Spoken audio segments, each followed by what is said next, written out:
Now tuned into the greatest. The Run with Manny Wilson podcast. The Run with Manny Wilson podcast. The best sports podcast there is.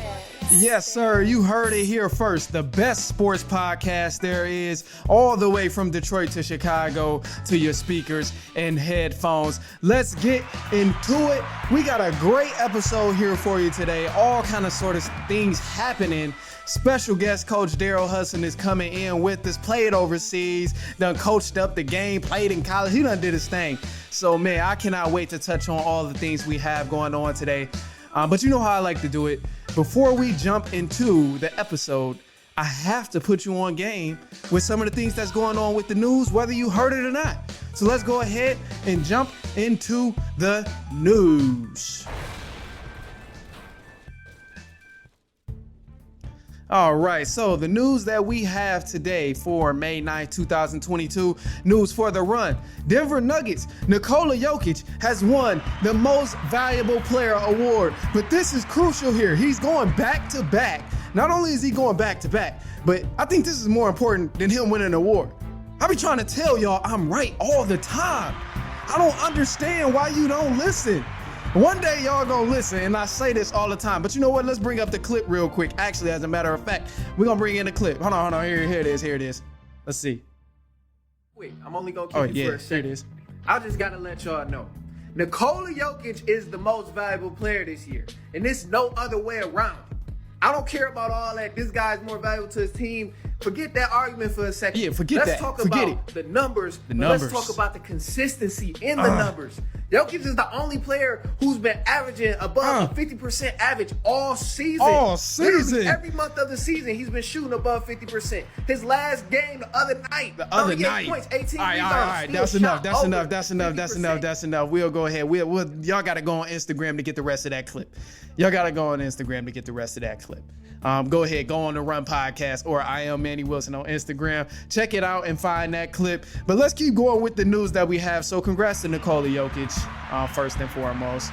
But also, too, so alongside the news, the Sacramento Kings will hire Golden State Warriors assistant Mike Brown as the new head coach. Mike Brown, he coached 8 seasons in the NBA and worked as an assistant under Steve Kerr, as well as Greg Popovich, along with others as well. But Steve Kerr and Greg Popovich are the most notable and the most successful. But congrats to Mike Brown as well, doing his thing, getting a job. All right, in the Memphis Grizzlies, Ja Morant will likely be out for Game 4, says head coach Taylor Jenkins. And Ja Morant, he suffered a knee injury in Game 3 of the series after a hard trap between Jordan Poole and I think it was Wiggins as well. Yeah, I'm pretty sure it was Wiggins as well, but long story short, he got a knee injury. They don't have much information about it. They're still deciding if he'll be able to come back this series or not, but as of Game 4, he will not be playing. All right, and the Dallas Mavericks, they evened the series the other night, making it 2-2 against the Phoenix Suns after winning Game 4 last night, 111-101. And the Philadelphia 76ers as well, they had a game last night. They tied the series against the Miami Heat in last night's win, 116-108. That was a hell of a game that we got to witness. But something that's kind of interesting also is that last night in Game 4, Harden, he had his first game over 25 points in the playoffs. And also his first game over 25 points since the end of March, which was the regular season. So that's something kind of wild to think about, that, you know, his play. And he had a good game. Long story short, that shows he had a good game. But James Harden, he did his thing last night. No need to sugarcoat that at all. Was 4 for 19 the game prior to Game 4. But Game 4, he stepped it up. He did his thing. Again, 31 points. I'm going to give him a round of applause for that. 31 points, 9 assists, shot 6 for 10 from behind the arc, and he continued to distribute as well. But it's something the Philadelphia 76ers needed, because they're going to need a lot more games like this in order to pull this series off. The role players, they stepped up big these last 2 games, mainly Danny Green and Tobias Harris. Those 2 guys were absolutely amazing. We know what we're getting from Joel Embiid, and Maxey has become that guy where we're starting to see what we can get from him on a nightly basis. He's becoming more and more consistent, which is great for them. But all 5 starters had double figures in game 4 last night, and all but one had double figures in game 3, which was also in Philadelphia, and they also won. But here's the thing, man. Here's the thing. I'm a little concerned because Philly, they still don't have depth. And they have to remain spectacular. But if the role players outside of that starting 5 is not good, then they're going to struggle. But even with Philly, while they struggle, the Miami Heat also struggle. And it's weird because you may watch these games of the series, game 1 and 2, and you think, oh, okay, this team is dominant. They got it figured out. And you may watch 3 and 4 and say, damn, well, Philly came back. Maybe it was Embiid that was doing his thing. Maybe it was because Harden was playing a little better. But no. Here's what it is. We've got some weird things going on with this series, and I've happened to figure it out. So hear me out, because I figured it out with this series. These teams have both wet the bed miserably on the road. They are absolutely terrible on the road. But hear me out. Stick with me. So these teams, I'm going to start off with the Miami Heat. In game 3 and game 4, that's where we witnessed the most recent times when Philly was at home. Miami, we've seen them win game 1 and game 2. And you can credit it to no Joel Embiid, whatever you want to do. Harden played terrible, however you want to sum it up. But this is what it ultimately comes down to. In game 3, the Miami Heat, they shot 7 for 30 from deep. 7 for 30 from deep. And Jimmy Butler was the only person to score over 20 points in that game 3, and obviously they lost. But game 4, look at what they did here in game 4. Check this out. They came back game 4, said, all right, we know what we got to do. We just got to be better. And they got worse. They shot 7 for 35 instead this time, which was 20% from deep. And how the hell do you expect to win any type of ball game when you are shooting that bad? Teams are hurting themselves dying by the 3 ball. Teams are hurting themselves dying by the 3 ball.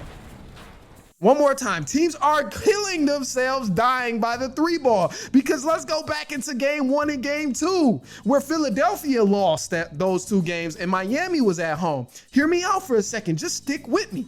Stick with me, because this series, I have it figured out. I'm telling you. You go back to game 1 and game 2, the Philadelphia 76ers was on that opposite side of shooting terrible on the road. Now listen, what? What? This makes no sense. But look at it. Game 1, going to game 1 where Philly lost, 76ers shot 6 for 34 from deep. Like, what the hell?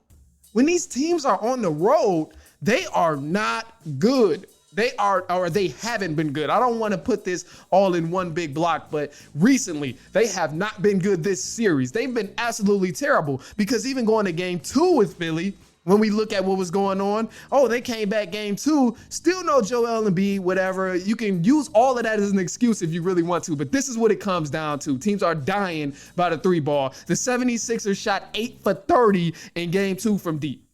Now, why the hell are you shooting so many threes if it's not going in?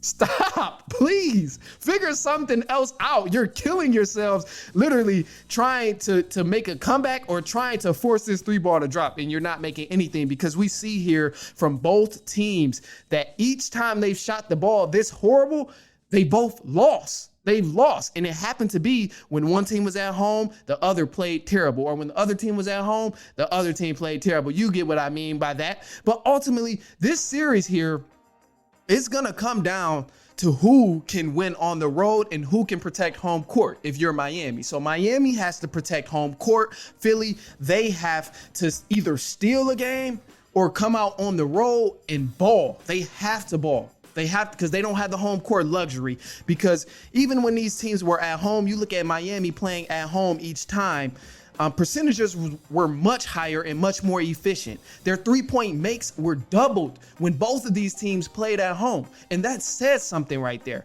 That says that, one, they're more comfortable, and they got to figure this out. They got to figure this out in terms of going on the road, because whoever can pull off that victory on the road will probably be the team that steals this series, and that will prevent, if Miami can steal a game on the road, that will prevent 7 games.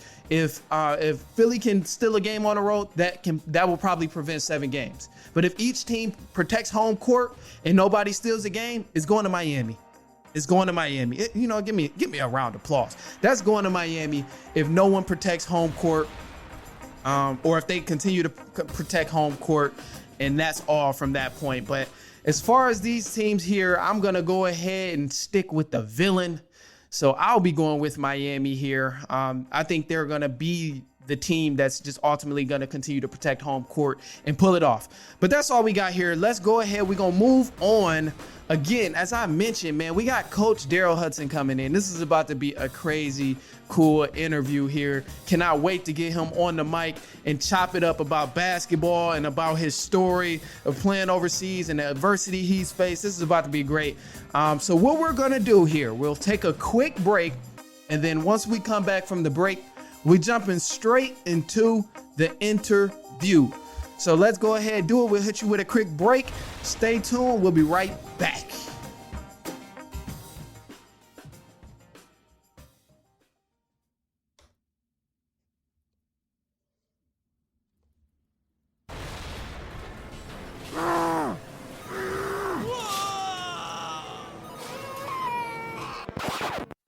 Now, just because you're busy doesn't mean you got to be stressed.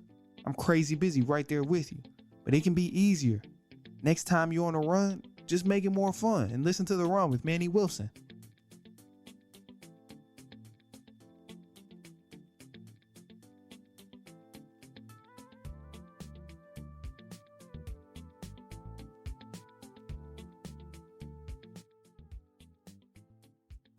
Now tuned into the greatest. The Run with Manny Wilson podcast. The Run, the Manny Wilson podcast. The best sports podcast there is. Yes, sir. You heard it here first. The best sports podcast there is, all the way from Detroit to Chicago to your speakers and headphones. I'm here with my special guest, as I mentioned, Coach Darryl Hudson. What's the deal, man? What's going on with you today? Oh, hold on. We got to get you right on the Zoom. We got to get you right on the Zoom. Zoom be doing people bold. Oh, where you at? Go ahead. I got you here. Oh, no, man. Just taking day by day, man. Bet, day by day. Enjoying it. All that kind of good stuff. But, yeah, I'm here. Happy to be here. Yeah, let's do it. So, hey, you got to punch in the ticket. I told you I went over all questions and everything, but I tell you this. So you got to punch in the ticket. This is just basketball question, barbershop type question, whatever the case is. So you got 5 players, and we talking straight skill. We talking straight skill-wise. We ain't talking all-around rebounding. When it comes to straight skill set of the game of basketball, who's the top 5 basketball players when it comes to straight skill? Who we rolling with? Kobe Bryant. Okay, respectable. Kyrie Irving. I love it. I got to throw MJ in there. Yeah, have to. I respect it. Elijah Wan. I'm waiting. That last one is tough. Just for the simple fact, you kind of like. It's a toss-up. You know what? I'm going to go. Ooh, that's. Let's hear it. I'm going to go skill. We're just talking skill. It's going to be between. You got one that's just extremely fundamentally sound. Then you have another post player that's just. He has an all-around package a little bit. So it's going to be between Tim Duncan and Kevin Garnett. Ooh, okay. We're talking skill. Okay, I respect that. You threw me off. I will say you threw me off a little bit. I was when you were debating, I was thinking you was going between a KD and I don't know if you. Is extreme. I mean, he's extremely skilled, but you throw Kobe, Kyrie, in there. It's kind of tough. So mean, yeah, I'm personally just glad you threw Kyrie in there, dog, because Kyrie, he get a lot of hate because he be just wilding sometimes in the media. Kyrie goes down probably, if not the most skilled basketball player of all time. Yeah, his skills, when you talk strictly skill, it's insane. Yeah. It's impeccable. If you want a bag, that's a bag. Yeah, it's impeccable. And I'm glad we're on the same page about that. I can't wait for so many people to hear this. And man. Yeah, so let's go ahead and jump into it, man. Let me just list the accomplishments. I didn't even get a chance to do all of that yet, man. So you went to Howard straight from high school, graduated 2007. You on a 1,000-point scorer list at Howard, ranked 7th all-time scoring at Howard. Leading a program, you led in what? Free throws. Led in free throws. You 5th all-time in free throws. Oh man, you was a killer out there, dog.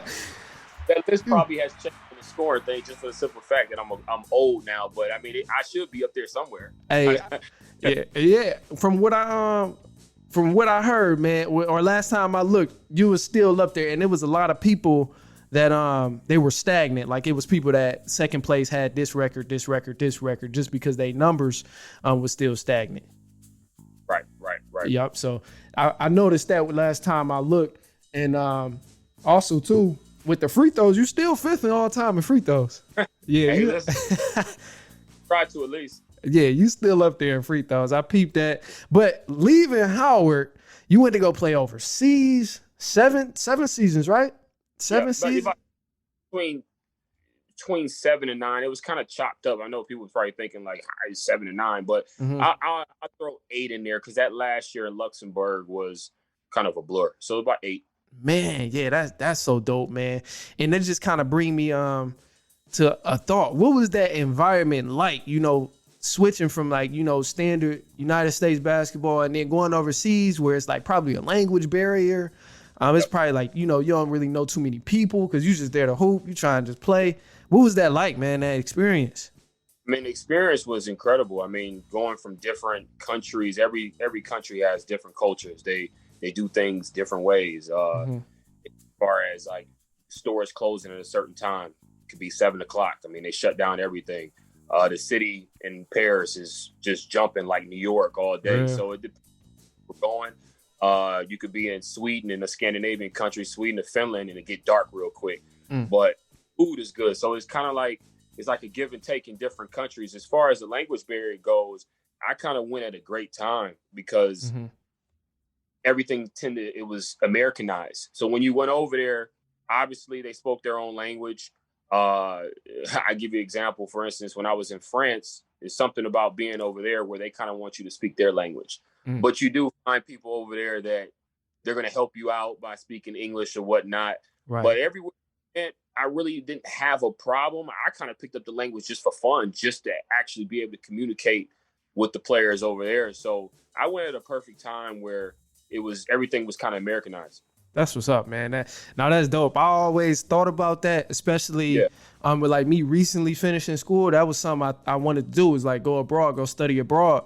And that was my biggest thing personally, like, damn, the language thing. And I was learning Spanish at the time, but like, I might be all right. But it was still just like in the back of my mind, like, man, how we speak it so fluent. So it's like whatever. But to people learning it could be difficult. So no, that's what's up though. Was the basketball environment, like in terms of arenas and stuff like that, any different in terms of crazy, or was it like kind of chill? The atmosphere over there is ridiculous. For real? I mean, sometimes you could tell some of the people weren't even paying attention to the games because it was a rivalry between our team, other team. I mean, these guys is fighting. I mean, I have videos of our crowd fighting with the other crowd while the game is still going on. We just ignore playing, people throwing flares out on the court. I mean, it's a lot. At the same time, what I loved about it is just every country I've been in, they had passion for their team. Like it's just competitive nature, man. That's all it was. That's what's up, man. Damn, that sounds dope. I seen a clip recently, and this is what made me ask that question, because I seen a clip recently. It was I think KD posted it or something, But Yeah. you know what I'm talking about? Yeah, he posted. I'm like, damn. Then I had you coming on. I'm like, oh, I'm asking him about that. Like, that's crazy. But you couldn't do that stuff over here, man. It'd be a fight. Oh no. Oh hell no, man. And then with the way culture is now, it's a little too soft now. Like, I think it's competitive. It's competitive nature, man. They don't take it. Once the game is over, it's over. Right. Like it's done. Here, they'll carry that on the next week. Oh yeah. They dragging, and then they got the cancel culture out here. They like, nah, he said F me to the crowd. Like, yeah, they be so sensitive nowadays. So yeah, it'd be crazy. But no, that kind of brings me back to even before that, going forward. Just like, I'm gonna jump around a little bit, but like prior to going overseas and prior to even getting to Howard, man, like starting off, just going all the way back. What kind of instilled that to you? Like, damn, I want to play basketball. I want to take it serious. And like, this is something I want to be good at. Cause I always like to think, people see the results and they think, oh, well, damn, he was just good. So he got there, but they don't see the behind the scenes of everything that happened that led him to that point. So that's kind of goes to my question of like, what was those things behind the scenes of like when you were younger, building you up to that point where you like, I got to do this. I got to do it the right way. I know I just got to put my head down, get to it. Well, I gotta give first of all, I gotta give credit to my parents. Mm-hmm. My parents were tough. I mean, they were tough, but they were fair at the same time. Mm-hmm. They were. I mean, I'm not gonna sit here and lie and say I wasn't a spoiled kid. Mm-hmm. Kind of got what but I had to do what I needed to do in order to get it. If that makes any sense. Yeah. My parents supported me, and it kind of taught me: if you work hard, you get rewarded for it. Mm-hmm. Now you might not all the time, but you might get something out of it. So I got to give credit to my mom and my dad. I grew up in San Diego, California. I was born there. I was born in California, and I was a military kid. My dad was in the military. Mom is a nurse, still is a nurse. My dad is retired now from the military, and also a company he worked for called Solar Turbines, but that's another story. But I got into basketball. Well, my first sport was really Taekwondo. Oh, for real?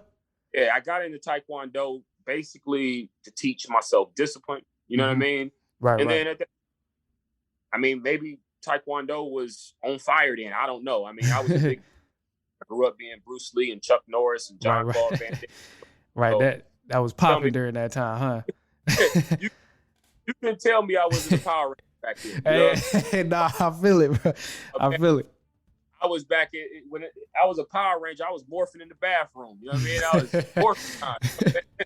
So, but yeah, I got into karate, and then my next sport was football. My dad was a big football guy. Oh, that's what's so up. Big Jack Tatum. Jack Tatum used to play for the Raiders, like a free safety that used to hit really hard. So I came to that environment, and then my parents are from Detroit, so they're Barry Sanders fans. Oh yeah, so, automatically.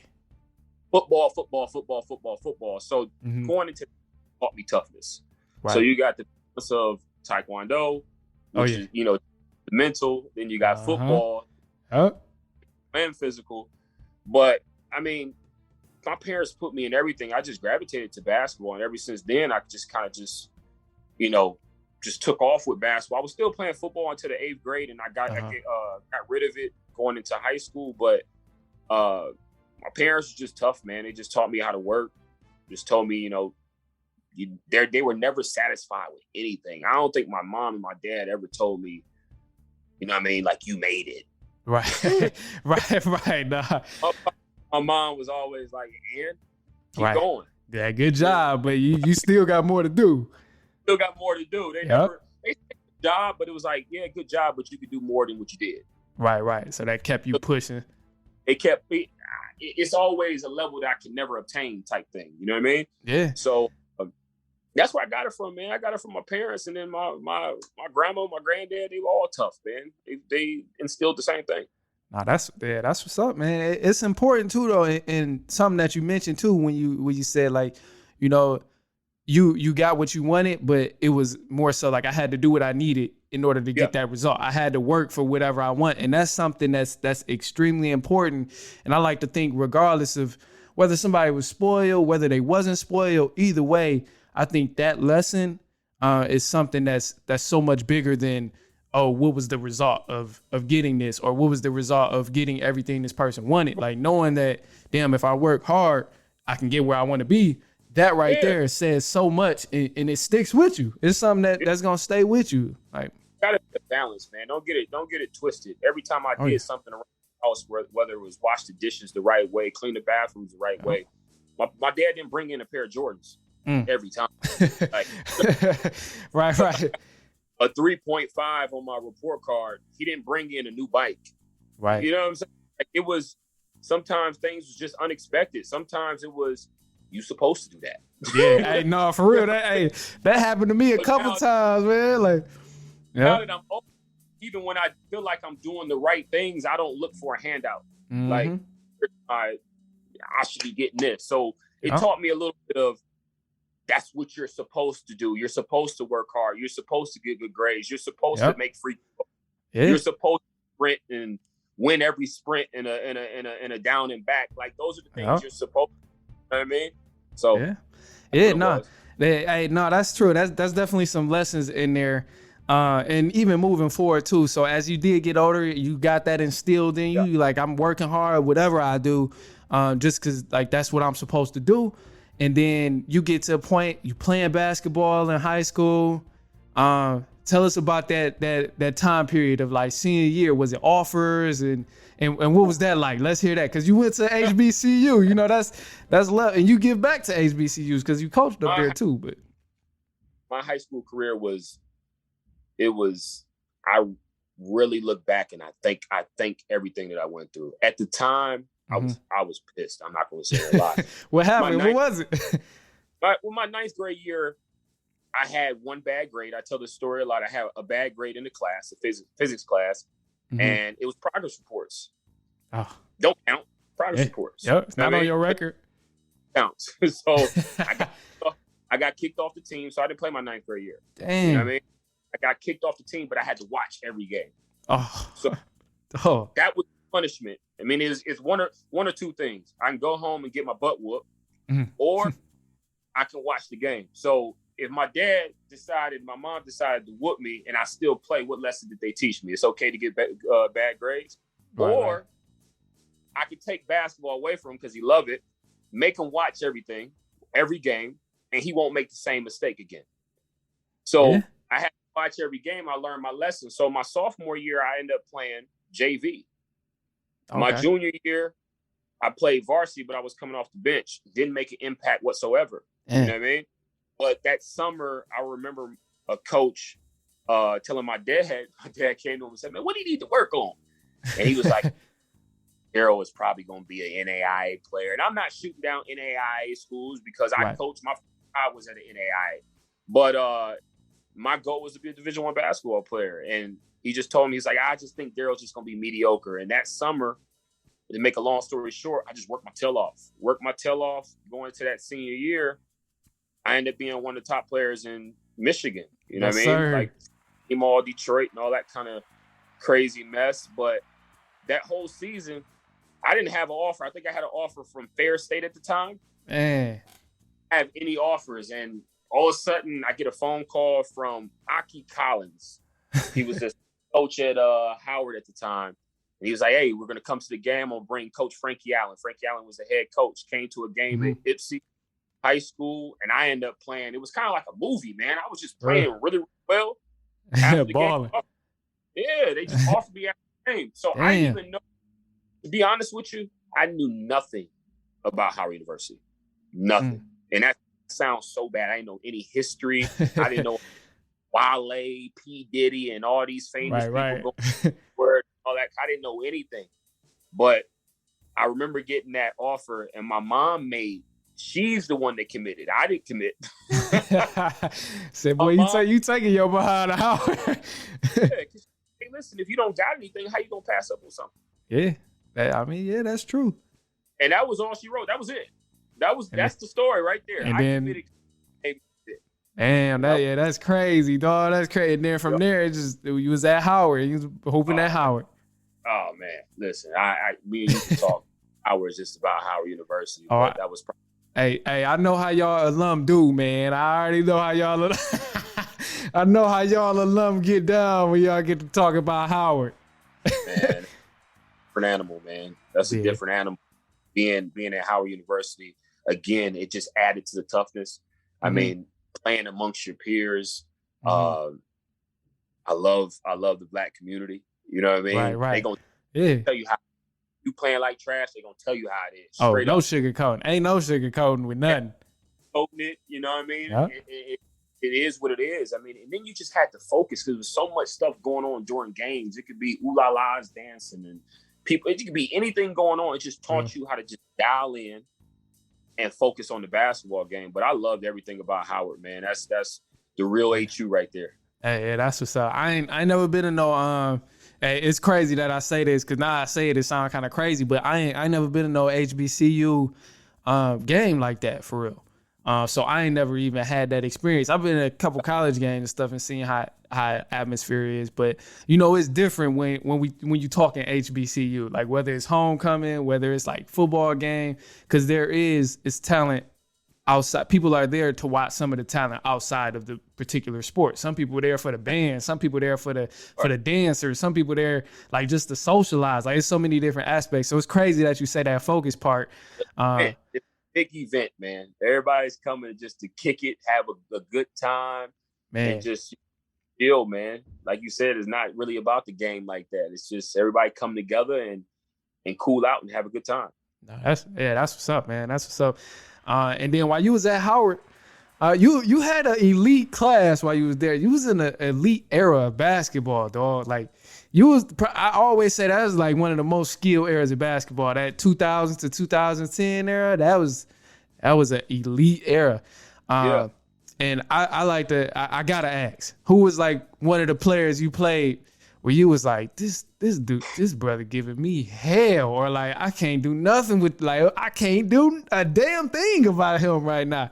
Who was one of them guys he was like, oh, I'm about to have to come with it tonight? In college or just in general during that time?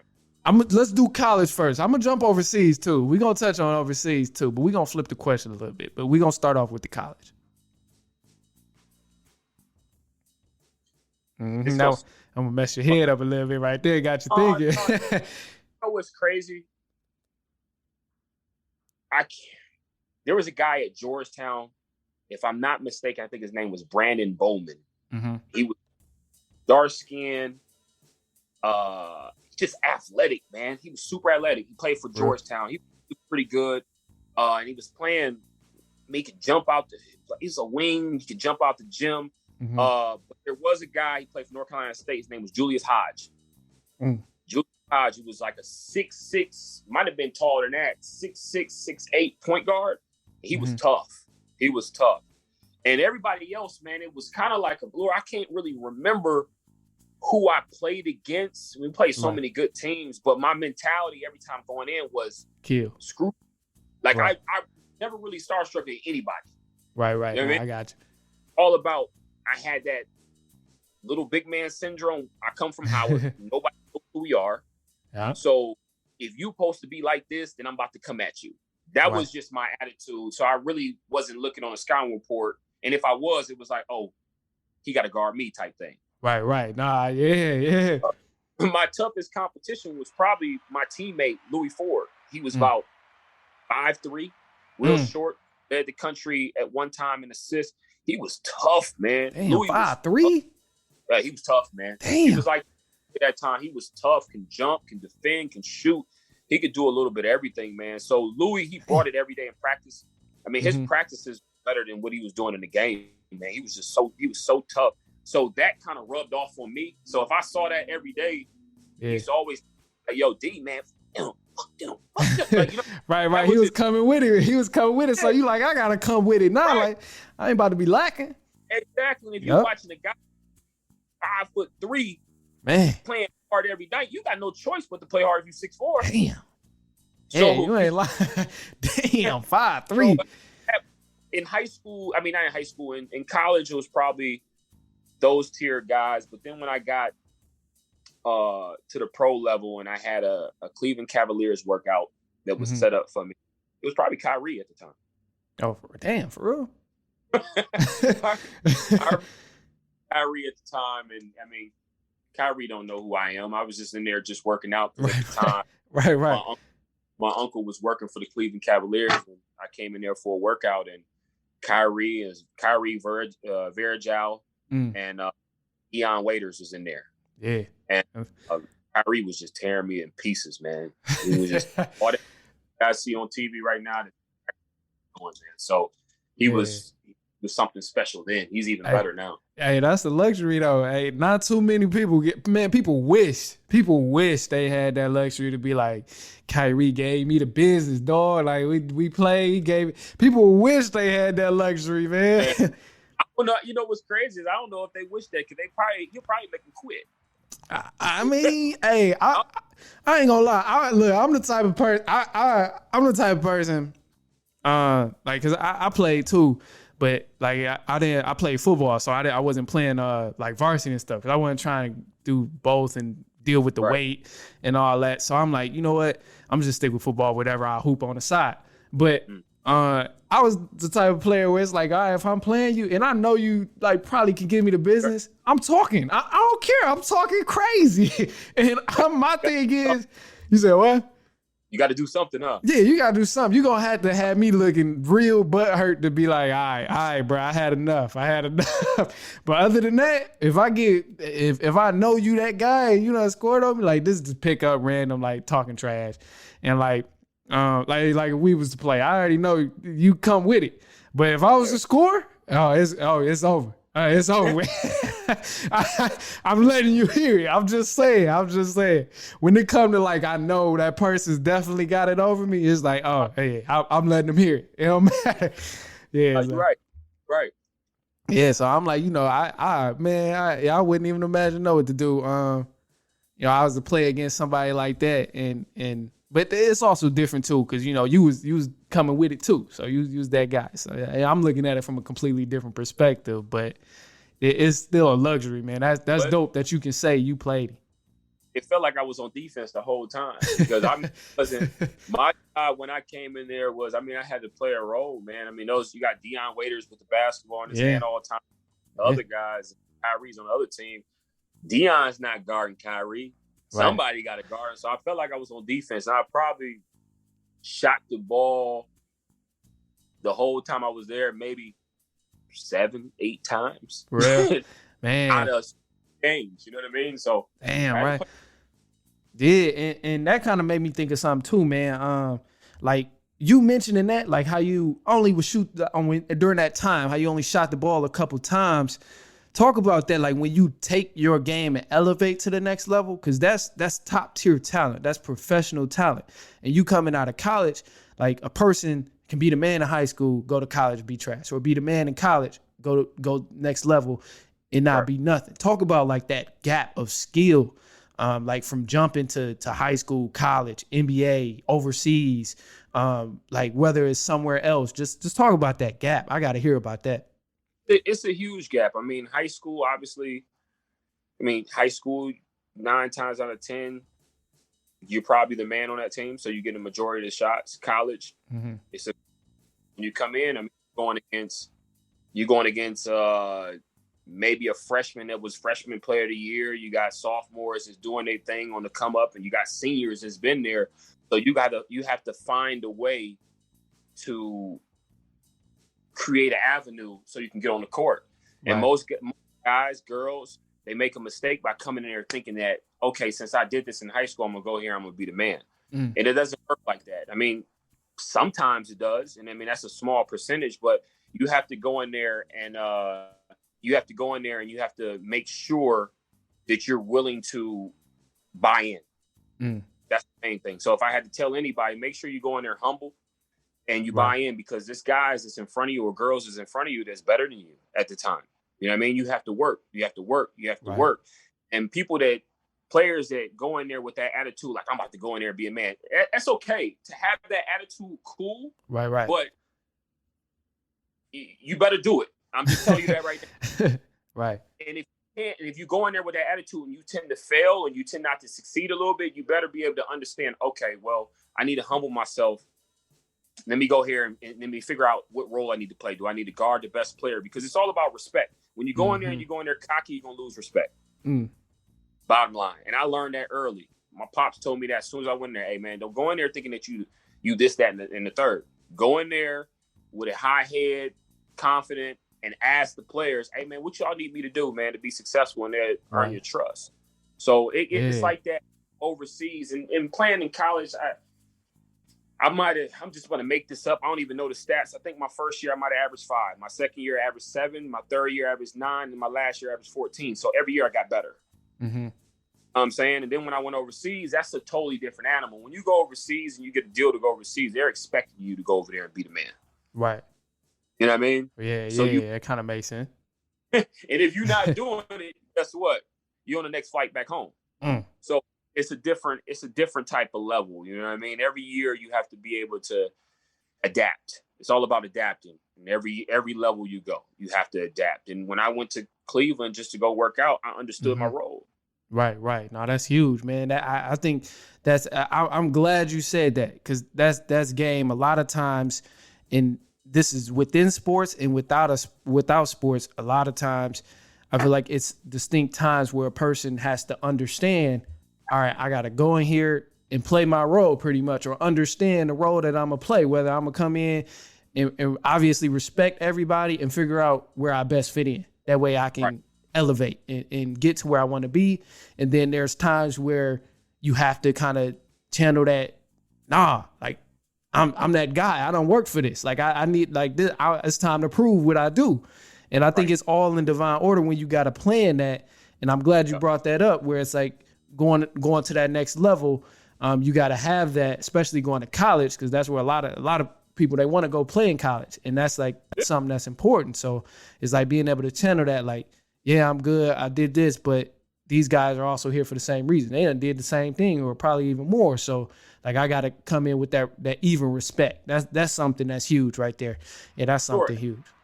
Every level, man, you got to go in there like an open book. It's a clean sheet of paper, man. Right. It's a clean for every level. Once you in high school, once that chapter is done, you got to crumble that up and you got to throw it away. Toss it out. And you add baggage to college. It's a different animal. It's a different beast. Number one, it's a different type of work that you're going to have to be put through, from schoolwork to conditioning. We're just going to leave it at that. You know what I mean? Then we're not going to even tackle the fact that you're dealing with grown women and grown men. Yeah. So your body's not even like ready yet. You know? So it's different levels. As they say, it's levels to this, man. It is. I'm sorry. It's you got to be mature up top, and you have to understand, hey, okay, where do I fit in? And then you got to ask questions, man. That's the biggest thing, is that a lot of players don't like to ask questions. They're so cocky coming in that they feel like they the man already, instead of just going to whoever is the man on the team and whoever the captain is on the team, he or hey, how did you do this? And when you can figure that out, you can navigate your way through college basketball easy, or any sport. Right, and you get to pick up the game that they got. And then now you get in the game at a younger age and what they might have got. That's facts, man. Sure. And so what we gonna do? Here we go. We're gonna take a quick break, and then we're gonna jump back into the rest of the interview. I got a couple more questions I gotta hit you with. It needs I need the answers for them. But we're gonna take a quick break and then jump back into the interview here. Hang tight. Let's do it. Yep.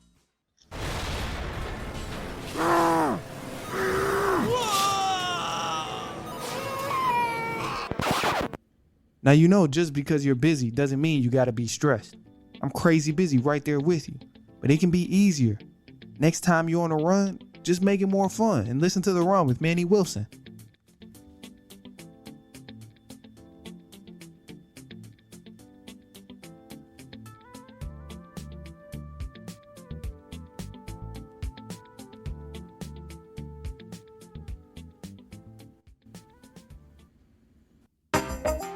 All right, what's going on? We still here. I still got my special guest, Darryl Hudson, here with me.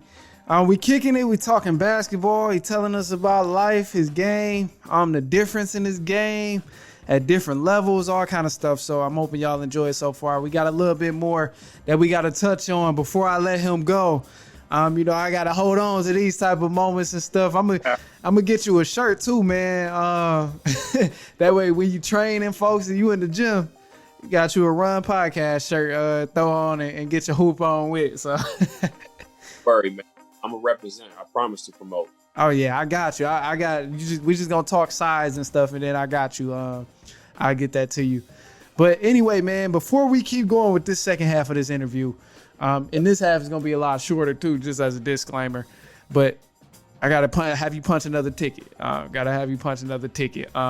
So with this question here, you already answered your top 5 of the most skilled guys. This was a little more present time. Who's winning the finals this year? That's it. That's all I want to know. It's just who's winning the finals this year. I gotta hear what you think about it. Man, you know, it's so even now, which is actually is good basketball. Teams tend to be fighting a little bit. Yeah. I'm a fan of Giannis. Yeah, that's just that guy. the ultimate throwback, man. I mean, 6'10", close to 7 foot. I mean, powerful. I mean, he's doing everything now. I mean, he's passing and shooting, scoring in the post. He's doing a little bit of everything. And then you got Drew Holiday over there as just a steady point guard. And when they get middle back, it's going to be tough, man. You got Portis over there playing well. So if I had to say who was going to win, I'll say they'll 2-peat, man. I'm gonna go right now, but it'll probably be Bucks and the Warriors. Bucks and Warriors. Okay. I got you on that. I ain't do no segment or nothing to give my predictions, but from what I see, man, it's weird because I picked Boston to beat the Bucks just to go for the underdogs. I'm like, I just want to go with the underdogs. Celtics had a good series against Brooklyn. I was like, I'm going with the underdogs, whatever. Like, they young guns, JT and Jaylen Brown, that like they at that pivotal point where, they trying to win. Like, they ain't satisfied with no second round or conference. They trying to win it all. Right. So I'm like, you know what? I'm gonna go with the underdogs. But Giannis is tough. He's tough. He's something special. He's like, tough. Throwback, man. And then the Bucks, they got so much size. Like, I think that's an underrated aspect of the Bucks because, and I thought about this with the Warriors because I'm like, coming from the West, it's probably gonna be Warriors, but they don't have no size outside of Draymond Green. I'm like, they little kids like outside of Draymond Green. I'm like, that might work and they can probably get out the West with that, but going against Giannis, because they can adjust. They quick. They can shoot. They can get in the paint. Like, they can do it all. So I'm like, if I had to choose a team, I'd probably pick the Bucks too, just because they've been doing it, man. They've been doing it. I'm with you. I'm with you, man. I mean, the boys is, like I said, if they don't win it, I'm okay with anybody. Yeah. Good basketball going on. I mean, Phoenix is tough. I mean, Dallas is playing well. Obviously, Philly. Yeah. James Harden had a good game. Hopefully that continues. I mean, it's good basketball going on right now. So I'm just a fan just watching it. No, for real. Yeah, I feel it. I was actually just touching on Philly before we started the segment, before the guest segment. So you go back and listen to it. You go hear what I had to say about Philly. And I mean, it was cool though. It was I ain't even about to spoil it. But anyway, man, jumping into some more questions, some of the questions I wanted to touch on before I have you, or while I have you, I should say, is what's one of the most memorable moments just throughout your basketball career? And if it's not more so within the basketball career, it could just be like, that life-changing aspect that you got to experience. But what was one of those most memorable moments? And it's so many memories playing and coaching. Mm-hmm. I'll probably say my first year as a college coach, because it was so much that led into that. I was a volunteer assistant at University of Michigan Dearborn. So it was an unpaid job. Oh, wow. And I didn't know if I should take it because, I was thinking about the money. You know what I mean? Pops and moms, they swoop in. And it was like, if you love it that much, the money's going to come. So I ended up taking that job at University of Michigan Dearborn as a volunteer assistant. And I treated that job like it was a 9 to 5. Like I was in there. I was in there tough, working with the guys on the court. And that year, we ended up winning the conference. So we went to the national championship tournament. So that year, it was just special because I felt like that it confirmed that I can actually be a good assistant coach. Right. You know what I mean? I went to Jackson State the next year, but I would say that was the most memorable moment just for the simple fact that we went to the championship my first year and won the conference tournament. So I would say that. In a way, that's dope. And in a way, did it kind of confirm that was what you wanted to do? Like now that you wasn't about to be trying to I always wanted to coach. I was real big on skill development. But I knew eventually one day I was going to be a coach. I just didn't know how to get in because all I kept hearing was it's politics. You know what I mean? So kind of like, I'm not afraid of too much, but it kind of like pushed me back because I'm like, I love the purity of basketball. And I felt like the politics don't need to be involved. So anytime I hear the word politics, I try to stay away from it. But, I just attacked and I was like, you know what? It's all about networking, talking to people. It's all about who you know in this game. And, if you want to get involved in the coaching, sometimes you gotta take a back seat and get in a different door. I mean, if you don't get in the front door, you damn sure get in through the back. Right. And that's what I did. So that job as a volunteer assistant, and here I am at Nebraska Omaha now. Now that's what's up, man. Yeah, that's what's up. And then you mentioned too, like skill development, that was something you always was passionate about. And with the skill development aspect, this is something that interests me because I had this conversation a lot and we talk about different aspects, but depending on the type of player that I was speaking to or the kind of player that they were, I hear something else.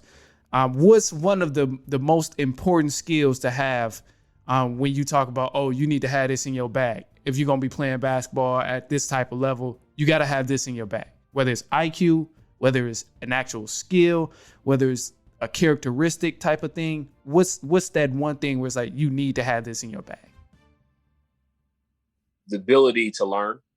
I mean, I think that's the biggest skill. Like if you're coming to develop, you have to want to listen and want to learn. You got to be an aggressive learner. You know what I mean? Like I could teach anybody how to dribble, or teach anybody how to shoot. But if you're not willing to, if your shot is messed up, you're not willing to change your shot, then what's the point of us even working on this specific skill? You know what I mean? Right, so the ability to go as a player to go into a session with a coach, trainer, whatever, you have to want to learn. That's the first thing. Number two, I would say, is so many guys and gals out here nowadays that don't understand basketball. I agree. They can do circus tricks and do a lot of things with the ball, but they don't understand the nuances of the game. They don't watch basketball. I don't think kids nowadays watch basketball. When obviously there wasn't that many skill trainers out there, but I could pick up and watch basketball and almost immediately go outside and emulate it. I could put myself there against 5 other guys, imaginary guys, and just do things. You know what I mean? Yeah. You had an imaginary defender in front of you. You cooking up. I had an imagination. You know what I mean? And it is I can literally. I don't want to say it was something I was blessed with, but I can watch somebody do something, and I can just do it. Right. You know what I mean? I can just emulate it, and the ability just to watch somebody's feet and be like, oh, it's like that, and almost do it damn near identical. Same way. But, listening and having, like you said, the IQ, understanding of the basketball game, I think those are the biggest skills. Yeah, I think those are life skills too. When you put it like that, that's huge because it's simple things like that. And this is why I enjoy sports outside of the necessary like skill and athletic standpoint, because it teaches you so many lessons, man. That was something that, like with me playing sports, that was just huge. Like you got to be able to learn, like no matter what you're doing, like because you ain't gonna be the best at something. Like you're gonna have to start somewhere with anything. And like even with what I'm doing now, it was like the same way where it's like, you know, I had to start somewhere. Like I hear my old stuff like way back when I first started. I'm like, damn, you know what? Like I done came a long way. So it's crazy that you mentioned that. And also too, now you at University of Nebraska, right? Nebraska, Omaha. Nebraska. Okay, yep, Nebraska, Omaha. What's that experience like? I love it. I mean, I had to give you 2 words. Love it. That's what's up, man. I love the bad days. I love the good days. I love the days when sometimes you just don't feel like waking up. I love everything about it. You know what I mean? It's just, I don't know what I would do without it. You know what I'm saying? So it's a beautiful thing to try to help impact these girls' lives. You know what I mean? Right. And I think I have the ability to do it because I was around wonderful women growing up. You know, speaking of my mom, my grandmother, and then I got my sister. So just watching them, listening to their stories actually helps me go out here and understand how to coach females. You know what I mean? But sometimes as a male, you got to stand back. You got to stand back and let a female do her thing. But it's just, I mean, from the coach's standpoint, basketball is basketball at the end of the day. I think it's gender. You know, it's not all about the guys. I mean, it's just it's genderless, basically. I mean, it's oh man. Yeah, and it's crazy that you say that too, because what I've noticed too, as like the older I got and the more interested just in basketball that I've gotten, one of the things I realized was that a lot of times, from what I've witnessed, watching college, like women's college basketball and watching men's college basketball, from what I've witnessed, I've noticed a lot of guys depend on their athleticism much more than the actual skill in the art of the game. Because I found myself at times watching a women's game and like, damn, like she's a technician. Like, oh my gosh, like she really like that. And it's rare. It's like I see that with guys too, but it's more, I can tell that a lot of guys that I've watched in terms of college basketball and stuff like that, it's more so dependent on that athletic ability. And I think that's where the women's basketball is just underrated. Because it's like, you know, people look at it, oh, they just want to see dunks and they just want to see people jumping high. And it's like, man, when you into basketball, like you understand that difference. And it's crazy to actually see that distinct difference. Like, oh my gosh, they really sweet. Like she will give me hell if she came to the gym. Like it's crazy. So, you know, I had to point that out. I think the women's game and the guys' game too. I mean, I coach both. I mean, obviously I'm a male and I played it. I mean, right. It's more the women play below the rim. Yeah. They play below the rim. I mean, you got to be more tactical. You know what I mean? It comes down to, you know, obviously you have those good players on the team that can break down the defense and do amazing things. But everybody, those 5 girls and those 14 girls on the team, they're extremely skilled at a certain skill set that they have. Yeah. And it's not like that on guys, but I mean, the guy can be extremely fast and jump extremely high, and he can bail himself out with a lot of things. Yeah, it's true. But the women game is highly skilled. It's highly skilled and it's growing. The game is definitely growing. Oh yeah. As you can see in the WNBA and in the college game with this tournament for the past 2 years, it's just been incredible. Oh yeah. But they're on the up and coming, man. Kobe was kind of time when he was like pushing the women's game. He was a pivotal point for that. Cause you know, so many Kobe fans and they like kind of interested, like, yeah, okay, Kobe putting a lot into women's basketball. Like it gotta be something. And then you hear a lot of people, oh, well, she worked out with Kobe and all like that stuff. It make a difference. And you can tell some of the difference, man. Cause like I said, that skill set is ridiculous. Yeah. Anything else you want to throw out there, man, before we go ahead and wrap up with the interview? Nah, man, I just like to say, man, I'm extremely thankful to be on this podcast, man. Glad to have you here, man. Doing it in the studio and all that kind of good stuff. It's a blessing. on this podcast and you doing your thing. And I'm definitely gonna promote the Run podcast and let everybody know, man. Listen, he doing his thing. I love to do things the right way and grind. Oh yeah. Just don't. Oh nah. We ain't. Come on now. We ain't doing that, man. Not at all. And just know. When we back at the set studio, or when I'm back at the set studio, this is a setup that works. I make something work. I make whatever work. But we at the set studio and people rolling back in person. Oh, just know you get in the car. Oh yeah. Oh yeah. You get in the car there. But as far as that, man, anybody who's been hanging with us, greatly appreciate it. Greatly appreciate you tuning in. Be sure to follow me on Twitter, and you gotta follow Darryl on Twitter as well. But I'll let you throw yours out there first. I throw mine out there every episode. Go ahead and throw yours out there.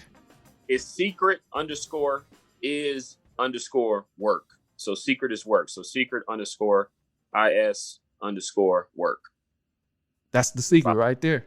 And that's the secret right there. But yeah, man, you got the Twitter. It's the same on Twitter and everything too. For sure. Bet it up. Well, you can find me on Instagram as well at The Run Podcast. You can follow my personal, also at I am Manny Wilson.